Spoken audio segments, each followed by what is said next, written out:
morning. It's Valentine's Day, and my lady wife has just dropped me off at Southampton Airport Parkway station because she's a very kind lady wife. It's a good start to Valentine's Day. But we're doing something unusual. Yes, viewers, whilst millions of gentlemen around the country are searching for gifts for their good ladies, I'm on my way to meet somebody at Woking Station, and we're going to go and look at something with potential, with a view to buying it. We'll let you know more once we're on the way to Woking. But yes, let's hope I don't get in trouble with my lady wife for what I'm about to do.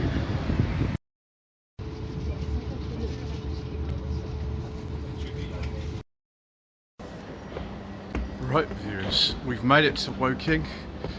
Let's go and find our lift to go and view this car.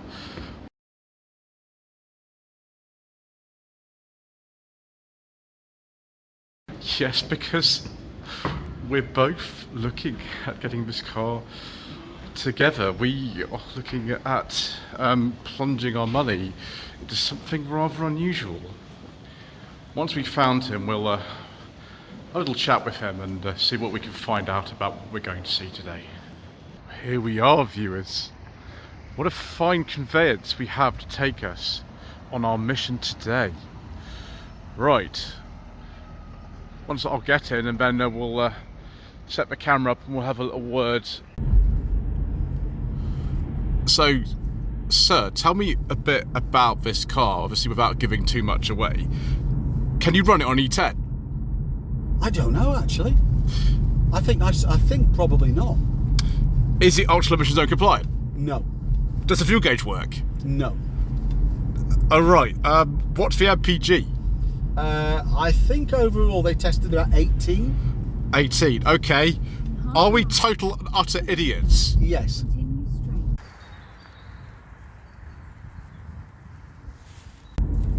Sir, isn't it every pretty girl's desire on Valentine's Day to be given a forgotten V8, slightly worn V8 luxury saloon? Especially if it's rare, they don't want chocolates or flowers, in my experience.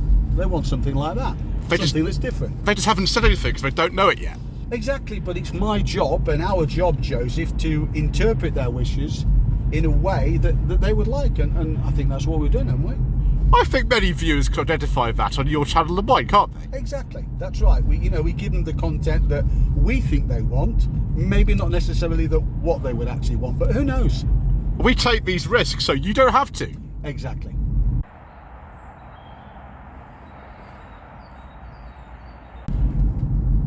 So, it's Valentine's Day and it's Friday. Maybe I should sing Friday I'm in Love by The Cure. Yeah, but won't you get a copyright strike for that, Joseph? Well, only if I sound like Robert Smith. Okay, good point. There's no danger of that then. Oh, I think you're right, sir.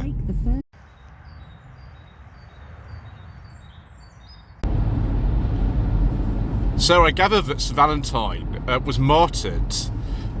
Do you think that's going to happen to us when we get back and tell our lady wives what we've done? Well, it would be memorable, but I don't fancy that, and it is a possibility. We have to face up to it, don't we? I know, sir, but the other thing we have both done this week is we've refused to pay to go out on Valentine's Day with our lady wives because you're from Yorkshire and so was my father, and so we are, what is the word, impecunious people.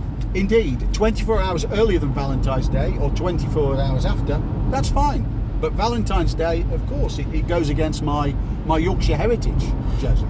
So why exactly are we spending all this money on this car that might have some problems, sir? Because it's hen's teeth rare. It's in the unicorn category, virtually, isn't it, Joseph? Well, apparently, as far as I understand it, they only sold 170 cars in this country. Indeed, I heard that, and I think how many remain? I think 3? It's something like 4 or 5 taxed, and then about 40 unsawn. So the survival rate's actually quite high for these. But I don't think I've ever seen one of these before. I don't think you have either, have you? I've never seen one in the flesh. I'm just picturing Mr. Coleman's face if we do buy this car, and the words he's probably going to use is like, what have you two idiots done this time? But if we didn't do it, who would do it? It needs saving, Joseph, doesn't it? Exactly, it's a public service that we're doing for the automotive community.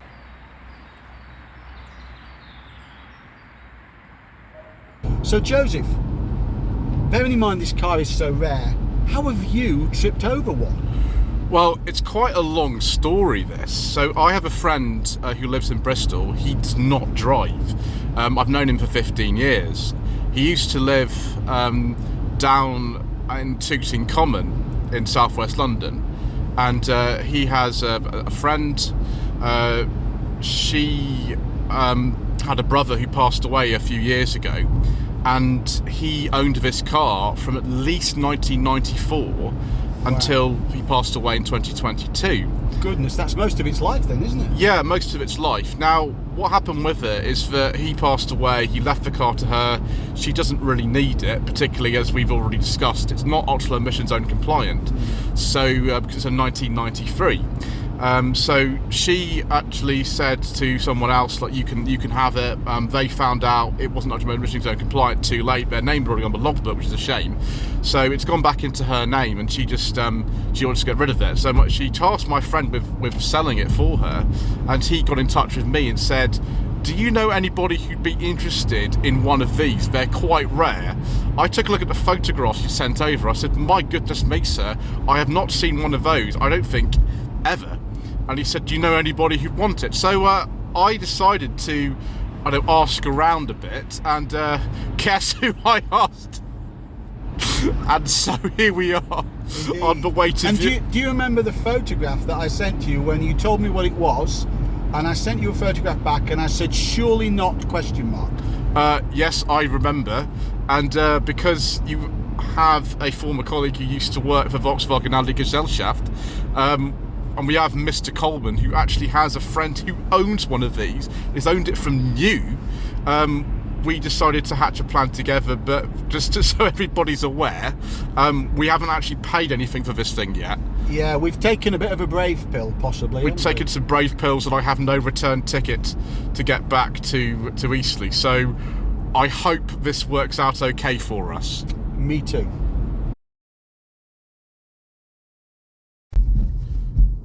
So, sir, as we said earlier, I think we're going to have to pay the Mayor of London if we buy this car, because we're going to have to take it out of the ultra emission zone. Have you ever paid the ULEZ charge before, sir? Never. I haven't either.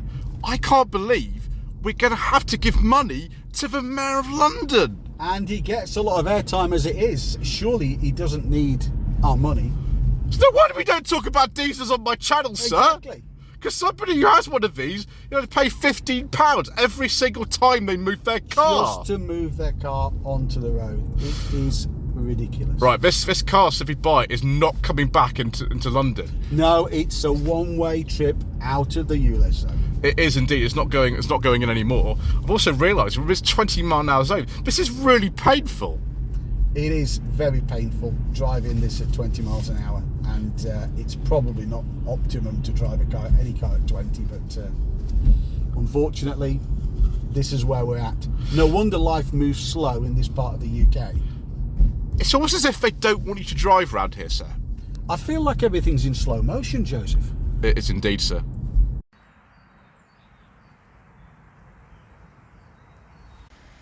Oh my gosh, Simon, what have we done? I've no idea, Joseph, but there's no going back now, is there? We are just the most stupid men in the entire southeast of England. But on the plus side, it stops, it starts, and the bit in between seems to be okay. Okay, sir, we're going to have to come out of here because we need to show the viewers what this thing is. Exactly. This is a 1993 Audi V8, and no, you lot have never heard of this car, you wouldn't be alone. This is one of the last ones made. They finished production November 93, so some were sold in 1994. This car has a 4.2 V8 engine with almost 300 horsepower and quattro all-wheel drive. It is completely insane. They imported about 170 for our market, and this is one of them. It has an MOT, and it's taxed and insured, and we now own this car. What are we going to do with it? We're not exactly sure, actually, because it's so rare and no one's ever heard of them. I doubt many of you have, but here we go. We think it's registered by Audi UK themselves. It's got a Northampton plate on it. Audi UK, I think, still is based in Milton Keynes. It was in 1993 as well. Yeah, we've got some problems though here. First of which is this. That is going to need replacing, and that is probably not going to be cheap. We paid sensible second-hand classics money for this, viewers. Can you believe that? We are actually in budget for sensible second-hand classics. Now, we will be doing quite a lot of work to this car, and when we move it on, because we cannot keep this thing forever, we've promised our lady wives that we will not. We'll be doing quite a lot of work to it. So when we're moving it on, we will not be moving it on for sensible second-hand classics money, because it is worth actually quite a lot more than that once the work is done. But trying to find a value for these is quite difficult. We think it's worth, if you were to try to find one, it's at least maybe £10,000 possibly to find one that's been done a little bit, if not more. Some of them are worth like 20. Well, let's have a look inside then.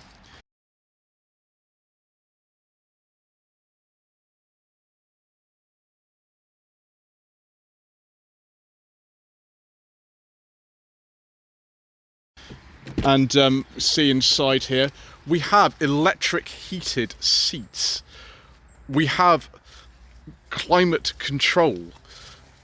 We have an electric sunroof, which I'm very, very scared about, but it works. We have leather with piping. We have a can of stale fuel, which we're going to give to Mr. Coleman at his parts washer. We have ashtrays in the rear doors. You could get a long wheelbase version of this car as well for your executive needs. It is similar to an Audi 200 or 100, a C3 model, but it's actually a bit wider and longer. So, for example, these lights on the back, this is a bit of a problem because, one, it needs a clean, and it will have one. We're also missing the Audi badge on the back. There should be a V8 badge on here somewhere as well. These are the original dealer plates from 1993. This car was owned by one person from 1993 to 2022. Right, the boot struts are a bit dodgy. You've got to be quite careful it doesn't fall on your head. But Simon just comes in here and just opens up his boot carpet for me. I'm looking at the spare here.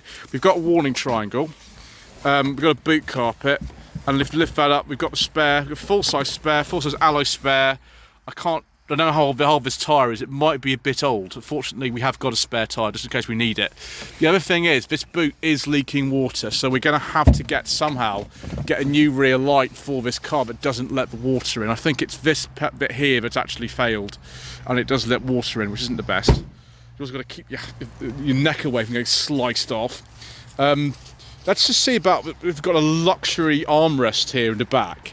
We like luxury on this channel, viewers. We also like windows that work. This window, it's broken. Is all I can say. That window is broken, so that's not the best. Let's open this up. Oh, look at this! Oh, yes, luxury, luxury, and luxury. No cup holders though. It's a bit of a shame. And the first aid kit. My gosh, you still got the first aid kit from 1993. Oh, I'm getting far too excited, viewers, because the problem is, when I was offered this car, I did get far too excited, and now we own it. I'm still far too excited. That's a problem. So let's have a look inside the back here. There's not actually as much legroom as you'd think in a car like this. The rear seat does actually house the battery, so lift this up. The batteries, there you go, batteries in there. It's massive in this car. I'll have to make sure we reattach this rear seat if anyone's going to sit in it, because that's not attached properly at the moment. So we'll put that back in. Rear cigarette lighter. The buzzer might go off, open the door. Yeah, the buzzer's gone off. There's something wrong with the ignition barrel in this car, so every time you take the key out or open the driver's door, the buzzer goes off. So I might just leave that, or you can put up with this. We'll just go in here. shut that off for a second. Shut the driver's door, that'll turn it off. Okay, so we have just 73,000 miles on this car. I said most of its life, this car had one owner from 1993 to 2022. Let's put the key in. There we go. Let's see if I can turn this with one hand. It's really difficult with this. There we go. Yeah, it starts. There we go. So bulb check panel here. We've got a trip computer. I'll just use this hand to just alter that. There we go. 15 miles per gallon. Done 3 miles since picking it up. Average MPGs 15. We've been running the engine for a bit today. We have just filled this car up. 0.2. I don't actually know what that means. I'm not sure. That is how many miles I think we've got left. I don't think we have got that much actually, viewers, to be honest. The fuel gauge is completely broken, so we have just literally filled this car up. So we have to use that mechanical odometer just to look at things. The other thing I don't know works in this is the stereo. I don't think it's tuned in properly or anything. I can't get a sort of station on this. Let's see if we can actually get this to work. I don't know whether the aerial is in this car, to be honest. I'm not sure. Maybe it just doesn't work. It's not working. Anyway, this actually works, this climate control. We have tested it. We've got oil pressure readings. We've got oil temperature. We've got coolant temperature. We've got voltmeter. This car probably, to be honest, needs a new thermostat. So it's not quite heating up all the way. So that's not so good. Glove box. I think we can get me secret mission documents now. We'll have to have a check, won't we? We've got Procon 10 safety system in here, which actually is Audi's system that uses cables to pull the steering wheel from a driver in the event of an impact, which is interesting. So bulbs are a bit funny. They are working, which you tried, but sometimes the light comes on. I'm not sure why. We've got the automatic transmission. You could get a manual as well. We've got sport mode, economy mode, and that's presumably manual mode or something. I don't know how manual mode works, not sure. Just leave it in there. We've got something else in here. Yeah, another ashtray, because it's 1988 when this car came out, and a normal handbrake, which we can use or not. We've got rear climate vents actually there as well. I think that's it. We're not touching the sunroof views. We've already touched it once, and also we've got some grab handles that aren't soft touch. We've got little lights all the way around as well. All the way around, we've got little courtesy lights everywhere. And then we might actually have one that works with the door opening. Let's leave that in the middle, which is really dodgy. Right, let's not do that. Do we have lights in here? No, we don't. Oh, we do. Oh, viewers, it's just too exciting. Right, does this work? Oh, it does. Yeah, it's not touch that too much, really. It's got a bit loose. Right, let's turn the engine off and just take a look under the bonnet and get rid of this beepy beepy noise. So what we're told is that there should be like something coming out of here to enable you to just sort of reach through the grille and open the bonnet, but that's broken, so you just sort of reach around the back, but we did it. So a 4.2 litre V8 engine. It's about, I think it's about 280 horsepower in this car. The 3.6, which was the earlier version of this engine, was a bit less. It's got a timing belt, which we're going to have replaced. Fortunately, we're going to send it to Mr. Coleman. He's going to be doing some work on this car because there are some things to do. Simon has correctly pointed out that we have partial headlamp wiper action on this car. One of them works and one of them doesn't. So we've got, I think this has some kind of fluid suspension system, because as far as I know, that's what it is. We've been trying to find the transmission dipstick, which you can't find in this car. And we think there might be something with power steering, but it seems to be okay now. Coolant reservoir is here, brake fluid is here. This car, to do the cam belt, the front of the car is to come off. So I'm glad we're not doing that, viewers. We'll leave that to Mr. Coleman, who actually has somebody he knows who owns one of these. It's a 3.6 manual. This is a 4.2 automatic, so it's a bit different. And of course, gas struts. But yes, welcome to the era of Audi, where things were really weird, a bit like Saab, and they kind of went their own way. This very much is an example of Audi sort of going their own way. And very rare car. You don't see them, and our intention is to take it to as many shows. We've got lots and lots of people who we know who want to film this car as well, because they're just non-existent. You don't see them, you never saw them in period anyway. And I think with that, we're almost at the end. We'll just see if Simon wants to say anything, and we'll go out for I'll go out for a quick drive, and yeah, we'll see if we can get this back all the way to Eastleigh. Right, viewers, we are on the way back to Eastleigh in the Audi V8. I'll just adjust my climate control. Don't mind if I do. Yes, I think we're going to be okay in this. There are some things to do. The power steering is making a little bit of a noise. I think it might just need some new fluid or something. We're testing up the cruise control in a bit. But are Simon and I just a pair of absolute idiots, or are we genuinely onto something?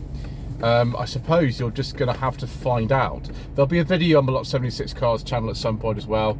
Simon will be taking a look himself. And we're taking this car to a couple of shows. I think the first one is going to be on Sunday the 16th. And then it's going to go and see Mr. Coleman for some work. It's got an MOT at the moment, but it will need another one before the end of April. So he's going to be doing stuff on this. Gosh, the steering is so light in this.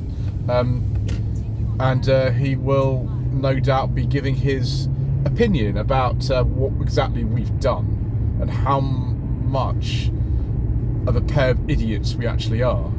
Anyway, thank you ever so much indeed once again for watching. Please don't forget to subscribe to the channel, like this video, and comment below. And we shall see you again for some more random adventures.